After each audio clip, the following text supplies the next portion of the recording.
Well, hello and welcome to this episode of Wooden Watch You Don't Need, and today we are going to have a look at this watch here, and this is a Tissot Swiss-made watch, PR100 from 1999. So as of today, this watch is a bit more than 25 years old. It was bought on March the 3rd, 1999 by my father, who is still alive, but he decided to give me this watch for reasons that I will explain later on in the video. This video is going to be divided in two parts. The first one, shorter, is going to be a presentation of this watch. We're gonna take measurements, we're gonna weigh it, and we are going to see how it looks on a 16.5 centimeters or 6.5 inches wrist, mine. And the second part of the video will be what I had actually thought to be the first part of the video. So a very clumsy and inarticulate heap of chit chat in which I am asking you your opinion on whether I should have this watch, the bracelet and the case, polished by a professional, which was something that I had in mind to do myself. I had planned to do myself, but after a bit of pondering, I decided that maybe I'd better let a professional do it. So let's have a look at this watch. This is, as I told you, a watch from 1999. And let's take our digital caliper and measure the case diameter. And case diameter here is 38.5 mil. This is a sweet size, even for small wrists like mine. Including the crown is 41.4 for a thickness of the case of 11.2 and a lug-to-lug distance measured the wooden way of 42.2. And as you can see, the shape of the case slopes down a bit to accompany the shape of your wrist. And in fact, as you can see, as you have seen before, this one fits quite well. Oh, it did look strange. This one fits quite well.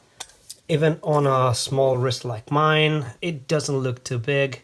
16.5 centimeters, 6.5 inches. Let's see how heavy this thing is. And I have my trusty scale from Lidl. A grand total of 131 grams. So yeah, it's a bit hefty if you are used to wearing Casio watches, but if you're used to wearing steel watches, it's an average weight. Now Tissot, as you can see, late 1990s. I still have the receipt, but it's impossible to read. Here we have the missing links of the bracelet, as you can see. Yeah, and in the box we can find also something from Tissot. Yeah, please subscribe, it really helps the channel. The dial of this watch is a nice deep blue color. The indices are applied indices. There is lume on the indices and on the hands. Nice minute hand and a very nice hour hand. They are pointy. I don't know if they have a particular name. They are shaped like daggers. I particularly like the second hand, which is red with a lollipop end, and it glides through the seconds quite well. As you can see, you have PR100 automatic, 150 meters or 500 feet water resistant. You have your date at 4 o'clock. You have an inner dial circumference with your minutes, 5, 10, 15, 20, up until 60. And you have something written on close to the 30-minute mark, and it's Swiss made. There is a rotating bezel, and of course it rotates only one way, and it is a 60-click rotating bezel, as you can see. The bezel is made of steel and the numbers are black, as you can see. The dot here of the bezel has some lume, as do the hour markers, and the hands, hour, minute, and second hands. They all have some lume, and I will show you the lume later, or maybe not. This is a nice lume. I have no idea on how long this will last. This is a lume that has been here since 1999, so I don't know, maybe it has lost some of its stamina, so to say. Let's turn the lights back on. 1 and 2.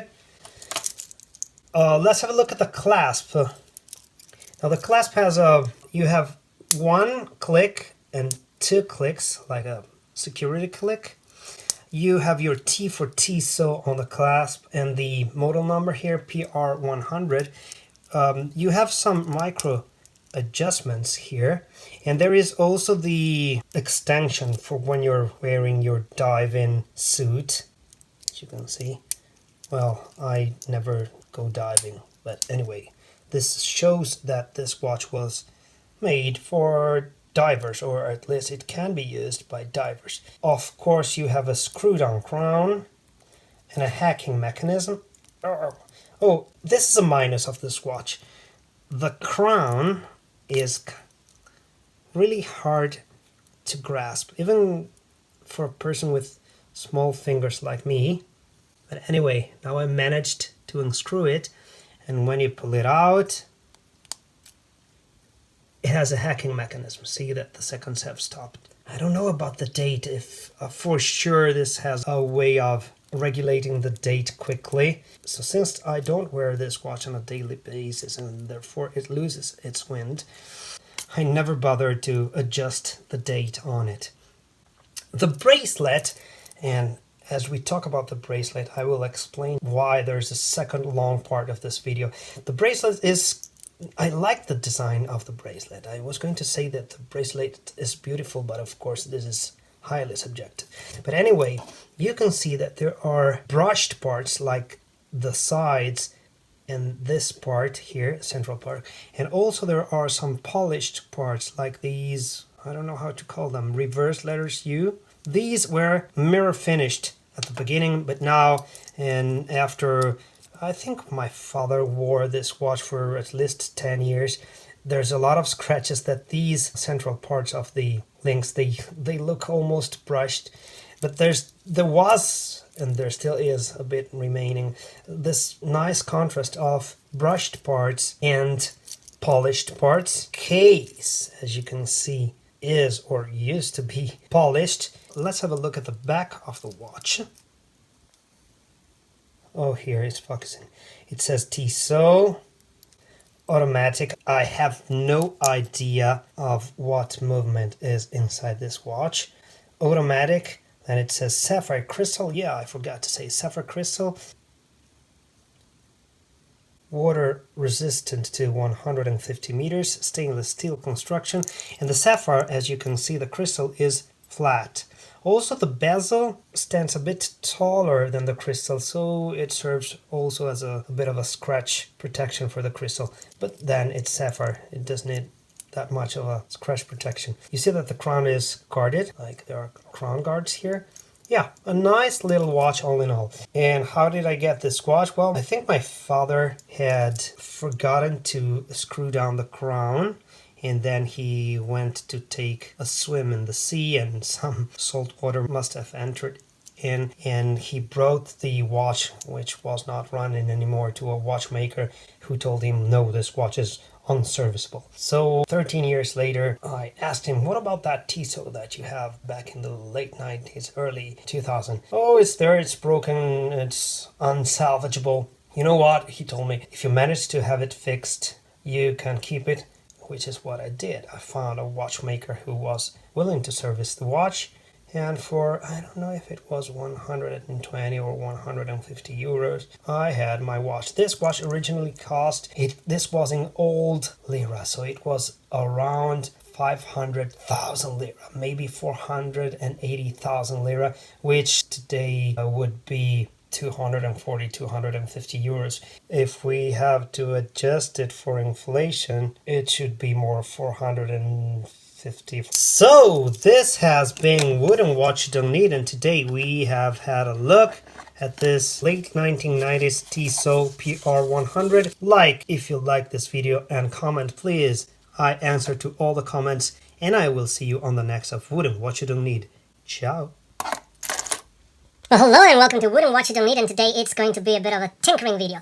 Now actually what you see here, what you will soon see a bit better, is a Tissot watch from the, is it mid-1990s? I think I have the box, and in the box there is the original receipt, so we will see the date but later on. Now, what I was planning to do with this watch was polish the bracelet here. But I think, and I hope it's visible, that the bracelet, and I think it's one of the beautiful parts of this bracelet, let me turn the camera just a bit, is made of polished bits. Let me show them to you. Polished bits, these, I don't know, U-shaped parts of the links. You can also see here, these were polished, and now you can see that they're all kind of scratched.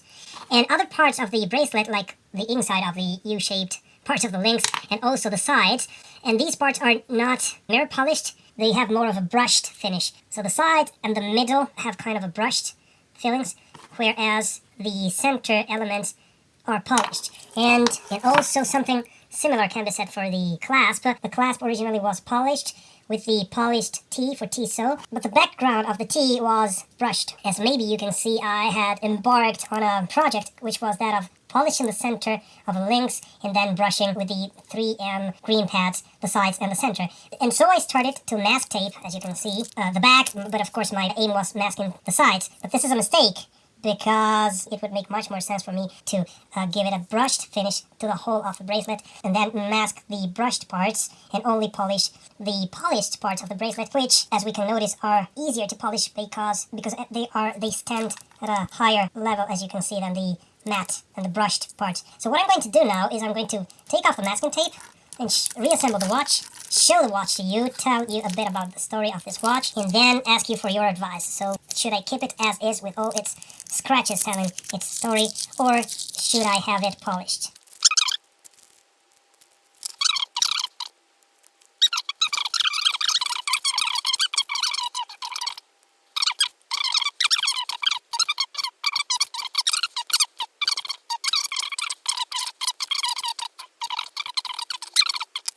So here we have it. Let's ditch the Dremel tool and the polishing wheel, and let us just go with the trusty old toothbrush.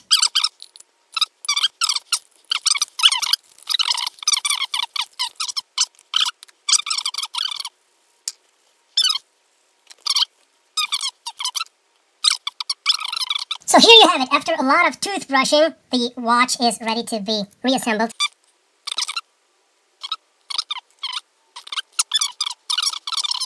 So after quite a lot of bad words, the first half of the bracelet is